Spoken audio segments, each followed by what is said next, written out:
Good morning, good afternoon, good evening, ladies and gentlemen, wherever you may be in the world. Welcome to Gift of Healing TV. I'm Sarah Jane, and I am delighted to be joined by Jen Tiller tonight. Tonight because that's where we are. And Jen's going to be sharing with us optimal breathing for life. And I'm going to do a very quick bio a bit about Jen. But because Jen's going to be sharing actual breathing exercises with us as well as some information. Jen is the breathing coach. After nearly 35 years of chronic health issues, life-threatening asthma and bronchitis, life-limiting allergies and agoraphobia, is that? Agoraphobia, yep. I'm never a good reader. PTSD and a few other things. Jen finally started to find answers. Her symptoms reduced and gradually vanished.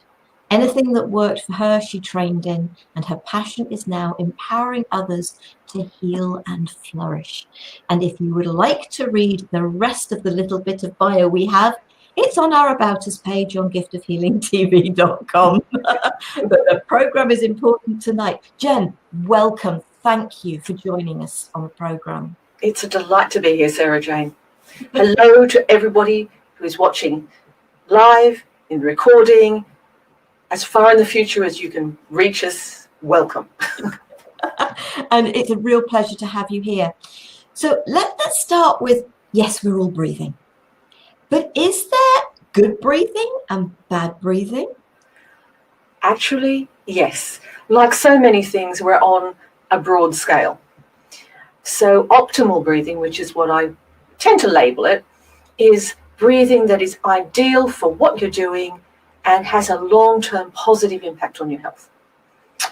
Really poor breathing, which is what I did for decades, and I blamed the illnesses that I had for causing the bad breathing. I had no idea that by improving the breathing, a lot of those illnesses faded away.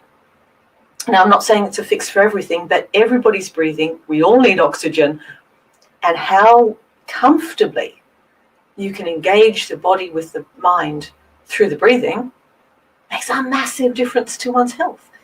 And it's the cumulative effect, because we breathe 20 to 30,000 times a day.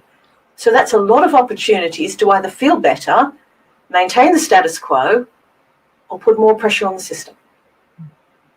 So good breathing involves timing, the right muscles, and awareness. And that's really what I want to address today. Excellent. So I think maybe the sensible thing to do at the moment, and if there's a point where you think that there's information, and if I do come up with a question, or if anybody who's watching live has a question to ask, please do. The chat is there for you to use. If not, fine. Sometimes you're very vocal and other times you're not. That's fine. It's not a problem.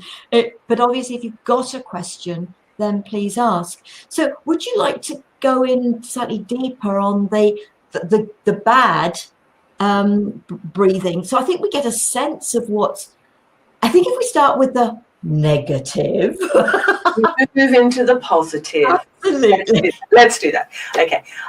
So just to get the negative-ish stuff out of the way, if you're breathing too fast for what you're doing, so if you're sitting in a chair, breathing like you're running a race or climbing a mountain, you're putting tremendous pressure on the system. So it's rapid breathing is one thing.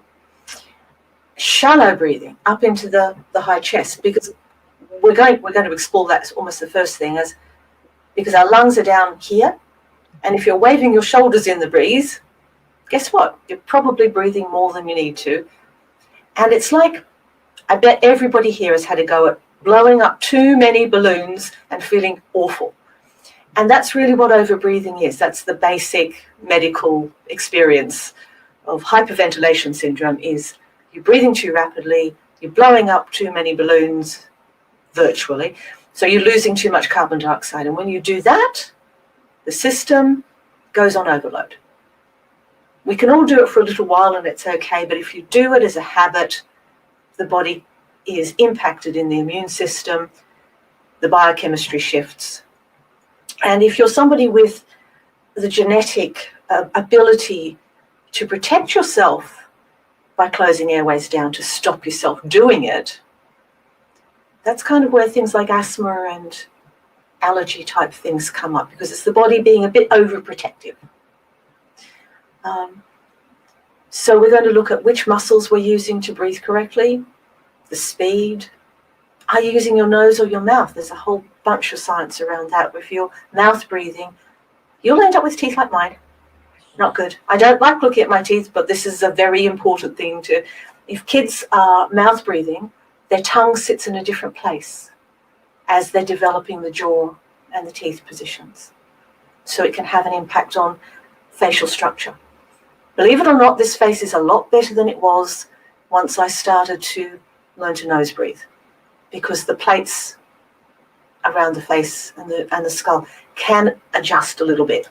So it's amazing what you can turn around. Like I said, life-threatening asthma, no asthma now. So miracles happen as long as you're not fighting your body. The idea is to find comfort in your body and expand the way you do things towards the positive end of the spectrum. It's not about saying, this is bad, this is wrong, I must do something else like this, because your intention, the difference between being in tension, paying attention, and having an intention is the journey. I'd like to ask a question at this point, because you talked about the tongue. Mm-hmm. And I became aware that actually most of the time my tongue in rest, repose, relax, when I'm not talking, rests at the top of my mouth. Correct. And I had heard that actually to be able to relax here, you need your tongue to be at the bottom. Not in my experience. The tongue tucked behind the teeth actually stops the air moving in unfortunate ways. There's a buildup of nitric oxide, which is one of the most important gases in the body, in the sinuses, and that works sort of kept there with the tongue up. You air, everything falls out. So no, tongue to the top of the mouth, the tip just behind the top teeth. Relaxed, yes. Tense, tension is going to be everywhere. Yeah. But if you're relaxed, yeah, we'll take people through some of those things. Not everybody's going to get all of these things, but at least you'll have a sense of them. And that is a beginning for everybody. So, all right. Yeah. Shall we begin? Yeah. Right. Well, we're going to start by awareness of the breath. So finding out what you do when you take a simple, large breath. Now wait, no heavy breathing until we're actually doing the right things. So if you were to put a hand on your belly and a hand on your upper chest, and when I say in a minute to take an enormously exaggerated breath, but just one big breath, breathe out again, and come back to the way you're breathing now. And notice what happens to your shoulders. Notice if the hands are moving up or down or in or out. Are you mouth breathing or nose breathing? Can you hear your breathing? There is so much information below conscious awareness, and I'll explain why each bit is important. When you know what it is and you're not guessing. All right. So everybody, in your own time, take one very large breath in and out. I'm not going to demonstrate until you've done it.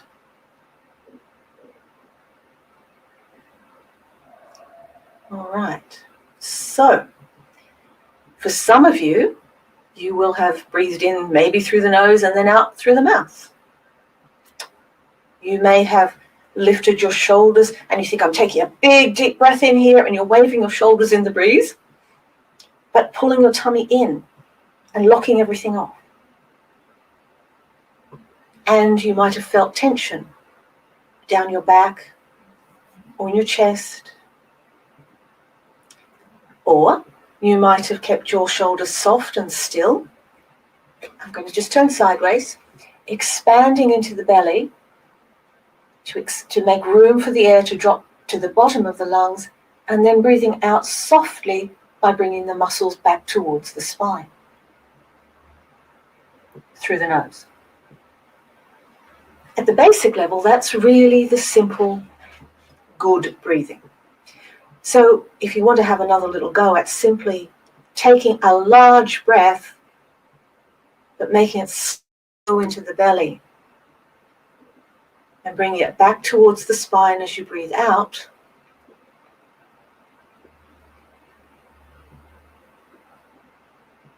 And just engaging the tummy muscles. We'll do a little bit more of that later. But just notice that when you do that, the chances are your shoulders will have stayed soft and relaxed. And it just doesn't annoy everything, because there's not so much tension. Because when we breathe in, when we get a fright, I bet everybody here has had that experience. Somebody's tapped you on the shoulder and you don't know who it is, and your response is, and that's what a lot of people do when they take what they think is a big breath. They actually go into fight or flight mode quite unintentionally, and they get tense. But if you've had a long experience of tension for any reason, sometimes it's physical pain, sometimes it's emotional stress, then the chances are that the habit of breathing up into this space has become your normal.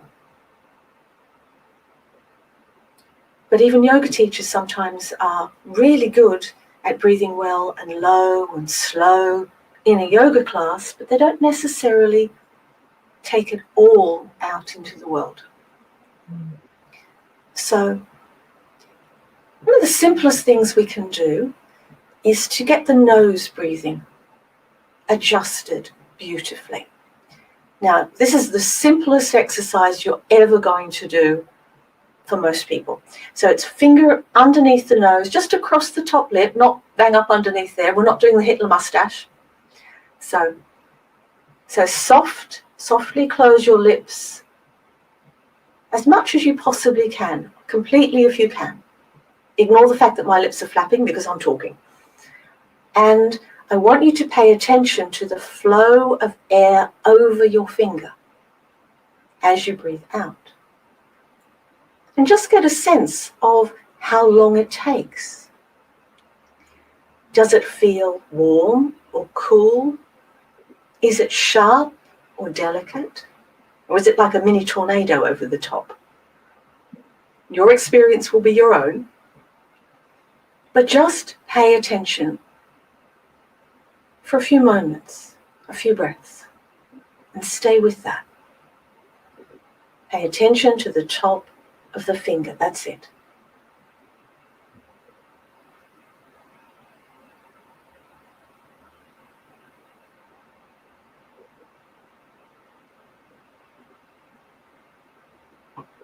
So you might have noticed that just by paying attention, things calm down. If you were overdoing it, things might have gotten a little bit more like that. But it's about observing the breath, letting the body work out what to do, but by paying soft attention to it. And that in itself brings the body back to awareness, because if you don't know what's going on, it is very tricky to change. So the finger under the nose, F-U-N, you're having fun now, people, fun. So the finger under the nose. Now, if we could keep going with that, observing the breath, what would happen for you as an individual, not something we're telling you to do, if you gave your body simply permission to allow that feeling to become more gentle. So the out-breath is either softer or slower, or it is what is comfortable. And again, observe that sensation as the body has permission to change things into more comfort. Just take a few gentle breaths, people, and observe the sensation on the finger that results. After all, your body, your unconscious mind is in charge of breathing. It does know how to do it if we give it the opportunity.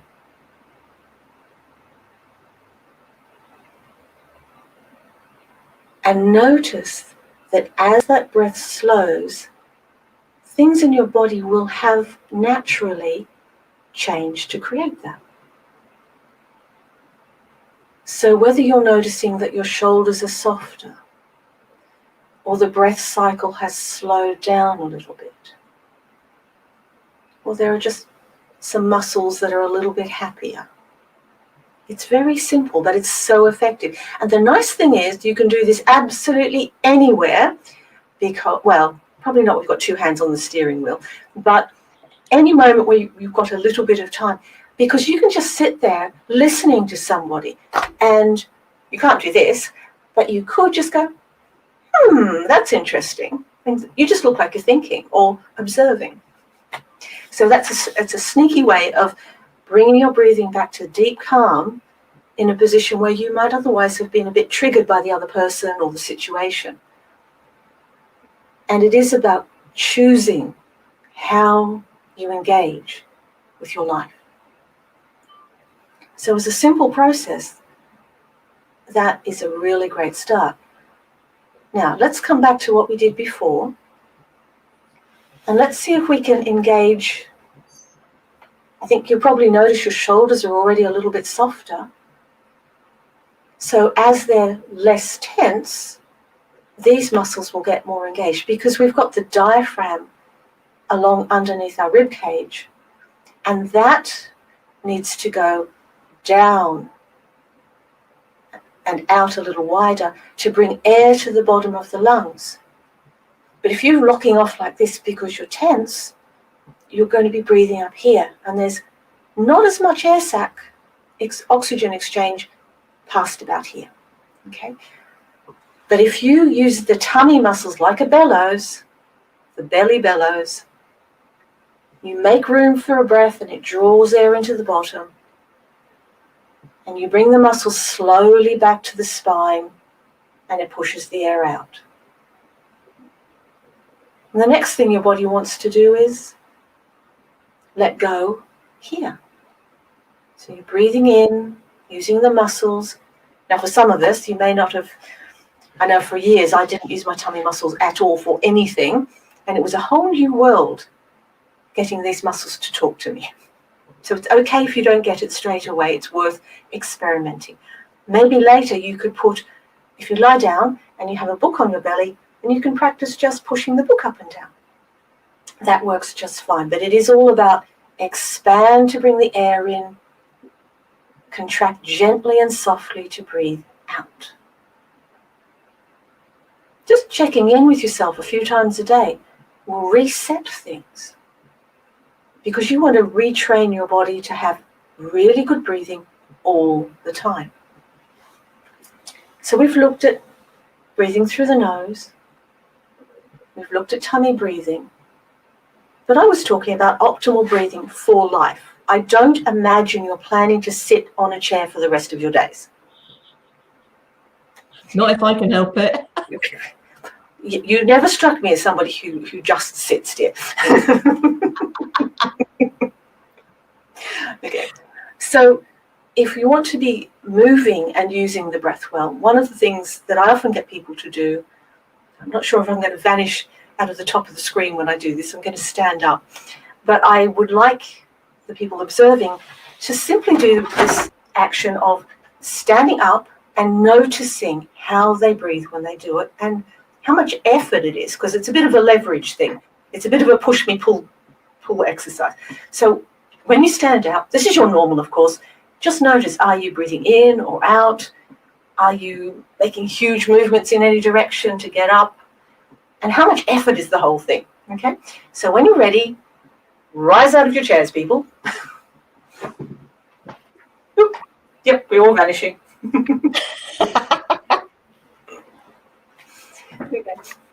All right. And it might take a couple of goes to get this. Were you breathing in on the way up? Sarah Jane, were you? You know, I was so watching what was going on the screen. I didn't pay attention. Okay. And that's what happens in most of our lives. We're busy, we're not paying attention to it. That is a great example. Thank you, Sarah Jane. So everybody at home, do the same thing. Stand up and notice what you notice. How much effort?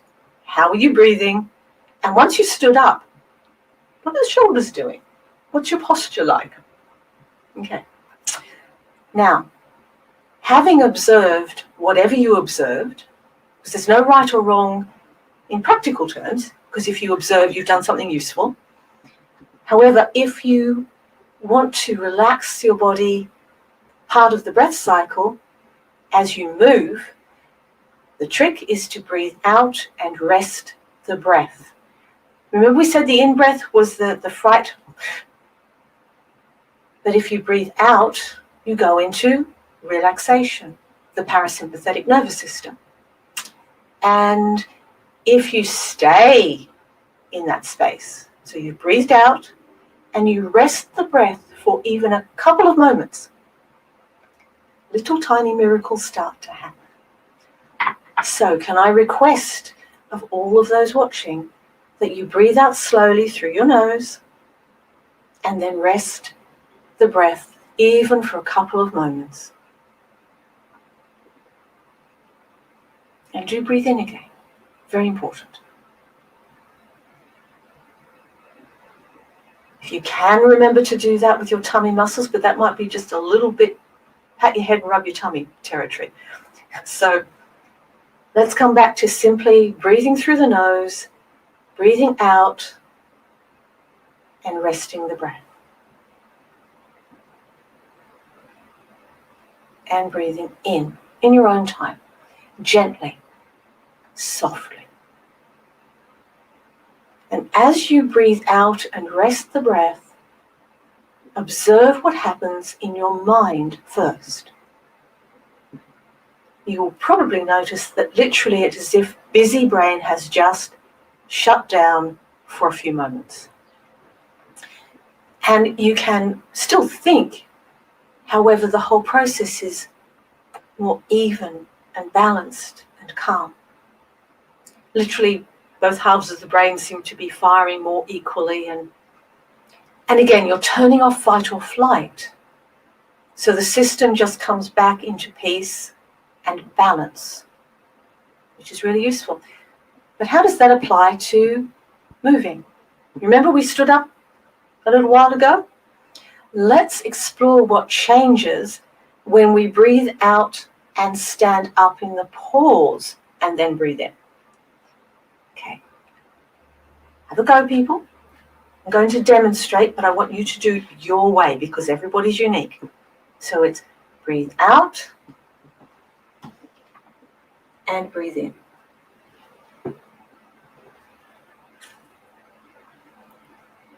Might like to try that one again. Take your time. Breathe out, stand up, and breathe gently in. Thank you for trying that, everyone. Thank you. And most people will find that because they are no longer in fight or flight, stressy mode, it's quite natural, you've got to breathe it in and out, but to take a movement in that space is tense. Whereas if you do it in the pause, the muscles are not tense, so they're longer. There is better blood flow, better lymphatic drainage. And everything is just working more freely. So the movement, you go into flow. And that for an athlete particularly is an extraordinary difference. I work with people who are rowers, swimmers. I went into a gym in Amsterdam via a video call recently, and he was a weightlifter. And changing how you breathe as you pick an object up is the same territory. So if you were to lean down to pick something up, when you're breathing in on the way down, you're going to squash your diaphragm. It's going to be hard to breathe, and you're going to heave, and everything will be tight. I don't recommend it. So what happens, however, if you breathe out on the way down, because that will push the air out correctly. So you breathe out on the way down, and you lift, guess when? In the pause.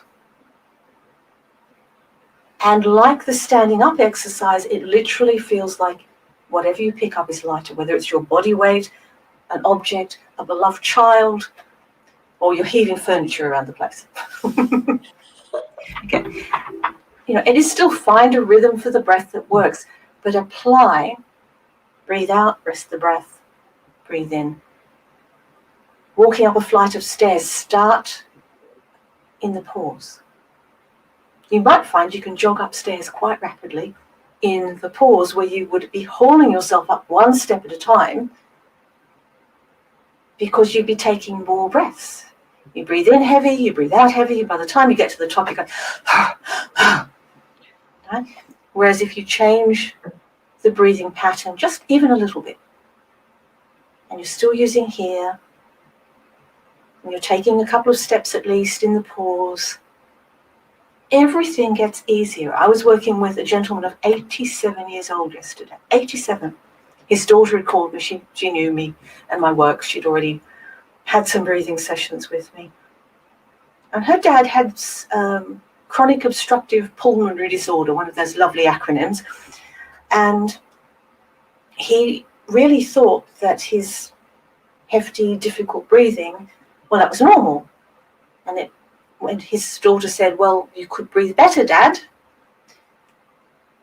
he actually listened and let me, via a Zoom call, talk to him. And bless him, after about 20 minutes, he started to get slow abdominal breathing. And his lungs started to open up and work. It's not a complete fix for the whole problem, but it was so fast. The breathing slowed, his mind calmed, his colour improved because he had better blood flow, and he went off with his wife, another lady in her 80s, I think, with a great big grin on his face. And that was just such a delight.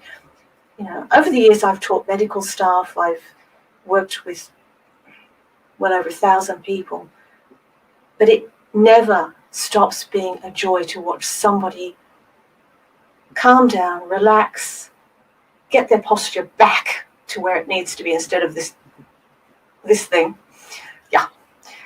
And look like they've got more energy and yet be more calm. It's not they get hyperactive, they get calm and able to do more. And that's the core of the message. Breathe more gently, breathe more slowly. If you can, through the nose and using the tummy.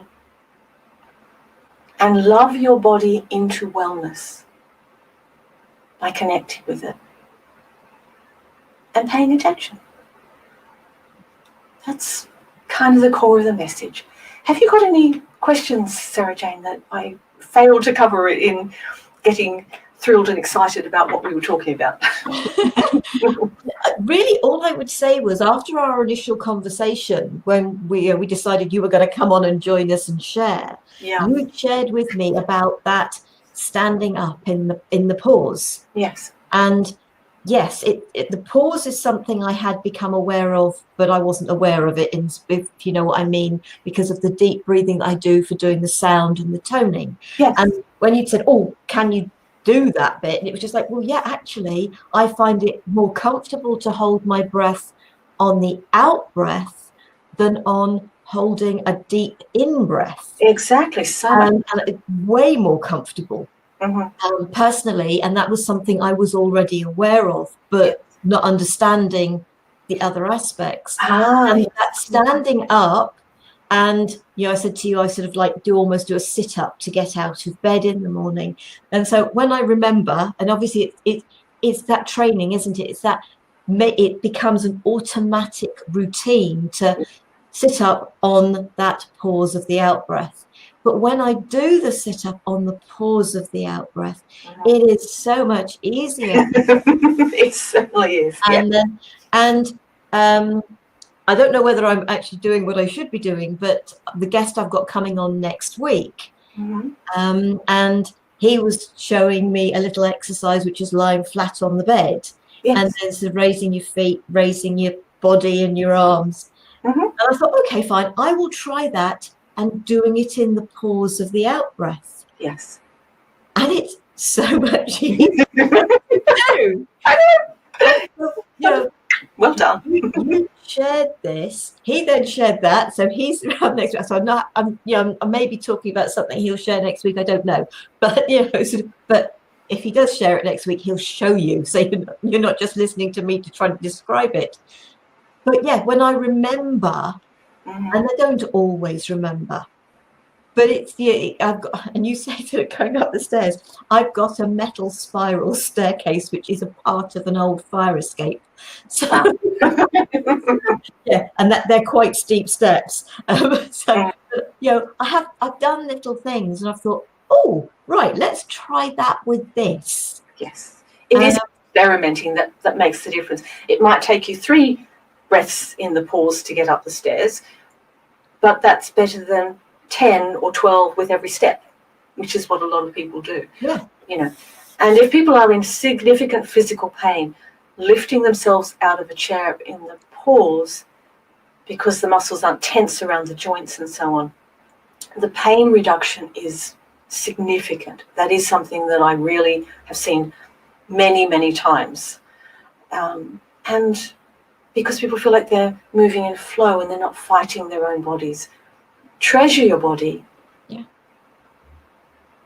There's a really fine line between feeling challenged and I'm just going to push through it, and there's time and a place for that, and avoiding everything because you don't want to put any pressure on, and finding the best way to apply your body.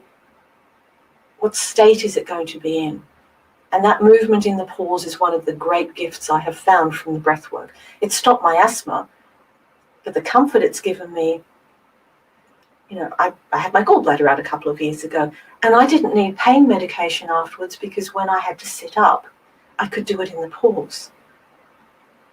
And the difference, I tried with and without, and believe me, it changed so much.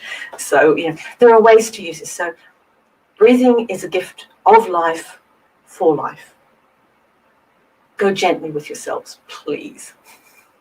Oh, absolutely. And, if you can help your body feel more comfortable, because, yes, there are times it is absolutely that we should be in fight or flight, but it's not all of the time. Precisely. And that is why stress is such a huge issue today.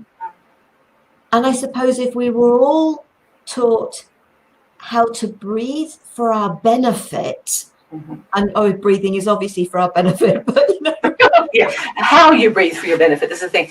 I mean, the thing is, there are many breathing techniques out there, and the majority of them have significant value.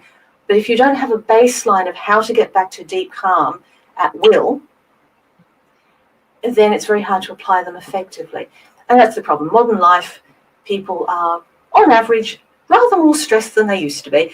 And that means they're into that heavier breathing, that shallower breathing as a habit. But if most of the time you're paying attention to relaxing until that's a habit, you're on a winner. Yeah. And Jay says, thank you both. I don't know why you're saying thank you to me, other than the fact I invited Jen. He says, thank you both. I'm assuming it's a he. I apologize if not. Thank you both. Very informative, especially tense muscles. And yeah, that's what I found, is because I found getting up was always about pushing up, but actually doing it in the pause, I didn't necessarily need to use the push up. Therefore, I'm not tensing the shoulders. And you mentioned about the mind, and I remember this in the conversation we had, was actually my mind seems to go blank. Yes, there's a quiet space. Yeah, absolutely. So if you wish to quiet your mind, a good place to go is the pause after the outburst. Yeah. Oh, I've got a tiny bonus for that. Once you've taken a few goes at that and you trust it, if you simply breathe, if you have a question, especially a yes, no, or you're really unsure, but it's a clear question, and it can sometimes be, what should I be doing next, or is this good for me? That sort of a question. If you ask it as you breathe out and sit in the pause, you'd be astonished how often a clean, simple, clear answer shows up. Because you're getting out of the way of ego and busy brain, and you're just present. And the mind will either give you an image or give you a definite yes, or sometimes it'll swear at you. That'll happen. It's just get on with it and do that. But seriously, I've tried this with hundreds of people over the years, and if you breathe out, asking the question in your mind, or it can be spoken, and then just rest. Yeah. And you'll feel certain that it comes from the best part of you, or for those of you who have a very spiritual mindset, maybe something, the best part of the audience of the spirit. And yes, but it's great for us all. I like dowsing. I will body douse. I will actually ask my body, and my body will move. But obviously, if there's a way of doing it within the quietening of the mind, they say if you've got a question, if you're not sure which you want, you toss a coin. You will know the answer, which way you want the coin to land. It's your response to the coin toss. I have stories about that, but we haven't got time for them. I have just put Jen's website address up if you would like to go, and that's www.jentiller, JENTILLER.co.uk. But Zoom calls, etc. So it doesn't matter where you are in the world. Jen is accessible to you. And there is an option for a free one-to-one. I think I've set it up as a 20-minute one-to-one consultation, completely free. If people want to just explore ideas, I'm more than happy to do that, because I know it's possible to change your life to an extraordinary degree, because I wasn't even expected to get through childhood, and here I am. I'll be 60 next year, so there you go. It can be done. I think there's a lot of us that we had things happen to us that actually, should we really have survived? But we're here for a reason. We're meant to, yes. I think so. Yeah, and I think that's the important thing to realize is our experiences. We're sharing. What I do and what I bring is sharing from my experiences. Exactly the same for you. All the things that you've learned, that you've been able to bring together to support people in your own unique way. And that's the gift of our journey, isn't it? Always. Because we are unique, and the people who need us will come to the people that they're drawn to. It's not right or wrong, it's just, but it's right in the sense that it's right for them. And that's the gift of it. My next book is called Ripples on the Pond. When we change ourselves and we impact others, then those people are going to be impacted further down the line. And that's very much what the joy of being here with you today is for me. And I think I remember asking myself the question, how many lives can I touch? But actually, way more than I think, because, other than the fact, obviously, technology's changed since I asked that question of myself. But because the more lives we touch that grow, they touch. And so our life is through them, and then on and on. It is the ripples.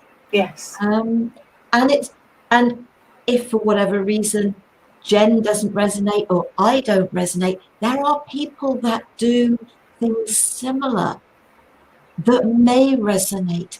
Go and find what works for you. And if this gives you that, yes, yeah, I can do this. But I think we've all got to realize it is helping ourselves You can't breathe for me. Mm-hmm. You can't breathe for anybody else. All we can do is say, here, these are the things that we found help us. These are tools and techniques and practices that can help you. Completely. As I said, it's not a fix for everything, but when you understand the principles behind good breathing and you apply them to your life, and if you need support, get that support. That's kind of what I'm here for. But just understanding that it's possible to change and that there is a joy in the satisfaction of doing different. Yeah. And that you do it for yourself with Always. support. Yeah, exactly. And then who knows who else might ask you, gosh, you look better, you look more comfortable, you're less grumpy, you're happier. And they want to know how, and you can share something with them. You know, parents demonstrate who they are to their children. We all demonstrate who we are to the community. So show up and shine. That's what I would love to see. And thank you. Oh, excuse me. Thank you so much for joining us for the programme this evening. And that has been wonderful. And I hope, folks, that you've enjoyed that. I really do. And I'm, I've great that we actually did some of that prior to, so a couple of weeks or so ago. So I was able to say, actually, do you know what? I have been using it, not all the time, but I have been, and I have given thought to it. And I do find it makes a difference. So I hope you will really try it. I really, and the joy is the video is there on YouTube or here on YouTube, depending on where you're watching this. So you can come back to it and you can listen again to what Jen has said and gone through and take your time with it, because we all breathe slightly differently at different paces. And so just sit with it. And yes, that would be my suggestion. So Jen, thank you. Next week, folks, which will be Wednesday, the 12th of August, my guest is actually in India.